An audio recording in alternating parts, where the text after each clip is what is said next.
David, what's your advice for journalists in this situation and for readers?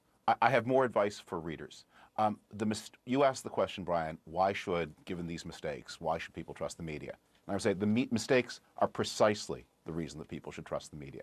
Look, astronomers make mistakes all the time because science is a process of discovery of truth. Astrologers never make mistakes, or at least they never own up to them, because what they're offering is a closed system of ideology and propaganda.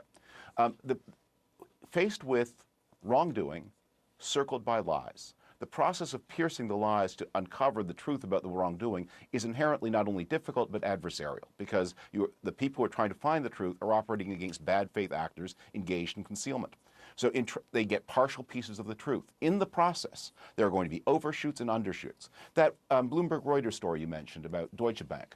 Right. Donald Trump holds most of his debt through Trump-related entities, not personally. So we don't know exactly what Deutsche Bank was subpoenaed to release, but it is not exactly wrong to say that when you get a Trump-related entity, you're getting something about Trump. Nonetheless, error of emphasis. But it's the process of bringing truth to light. Meanwhile, from the president and his supporters, you hear a system of lies. So they're not well placed to complain because the mistakes occur in the process of exposing the lies, that the liars then complain about the mistakes that are investigating them. You're saying that journalists are held to a high standard appropriately, but that the president and his allies are having a low standard. I'm saying something a little bit different. I'm saying, look, journalism is a process. The way you discover the truth as a consumer of news is not by reading any one story and thinking, aha, here's the truth. You have to be engaged in it. You have to be an active consumer, because this is unlike law enforcement, which investigates and produces conclusions at the end.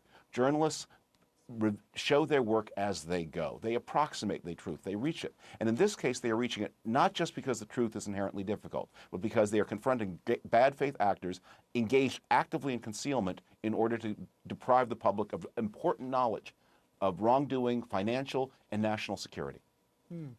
Mike Allen wrote about this in his newsletter for Axios this morning. Let me put this on screen real quick, Carl. I thought this stood out to me from Mike Allen this morning. He said it's the media's best and worst of times. He said Trump's anti-media argument is not broadly true. Most reporters do work hard to be fair and accurate, and national outlets have risen to this historic era with unprecedented resources and consequential journalism. And yet, Carl, this takes us back to the point from a couple minutes ago about whether the public actually believes that. Mike Allen is right about the general excellence of the media's coverage, particularly of Donald Trump, his presidency, and this story. I think it's very important if open-minded people, and that's what we seem to be lacking on both sides, but especially Trump supporters here, and let's say that is the fact, especially among Trump supporters, about open-mindedness.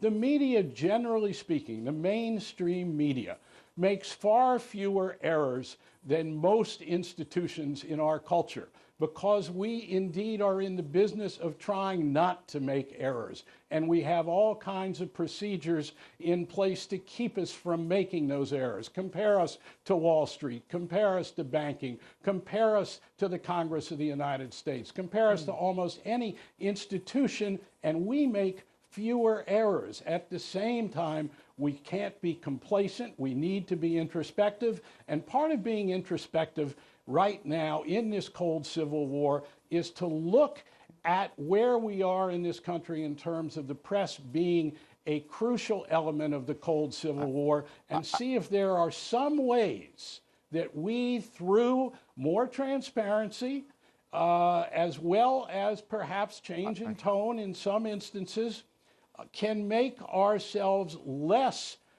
the issue, the conduct of the press the issue, instead of the conduct of the president and those around him. With the greatest respect to Carl and his incredible accomplishments, I really think framing this as a matter of two sides is fundamentally misleading. The press, the worst mistakes that, again, when we talk about the press, we exclude Fox. I mean, we talk about press organizations that have an interest in finding truth. Excluding Fox, the worst mistakes that press organizations have made in the coverage of Trump has precisely occurred in their overzealous effort to be fair to the president, because the problem they cover is accurate coverage of this president and his campaign is very different from neutral coverage of this president and his campaign. I mean, how do you fairly report the fact that the president lies all the time and that he recruits people to work for him who lie all the time? The worst mistakes, in my opinion, I'm not talking about neutrality, David. I'm not talking about neutrality. You're absolutely right. The worst mistakes that press organizations have made, include CNN made. I mean, Raju and his co-author, the mistake they made, it was important. They promptly corrected it. The worst mistakes CNN has made have been the result of the determination to bring in-house Trump associates in order to promote Trump falsehoods, not from Trump HQ or not from the White House, but with CNN's own brand on them. And we'll have to disagree on that occurred, one. I think we need to hear from Trump supporters, but you need to hear them, but you need to hear from them as Trump supporters. You don't need to put your own brand on them, and that has been the worst mistake. But that comes from the desire to be unduly fair. David Frum, Carl Bernstein, thank you very much. Carl, if I can... Let me add one thing before we go. The best obtainable version of the truth is not necessarily about neutrality. It is about sorting through information and presenting what the facts and context are. And that is what the major news organizations have done on this story and have done very well.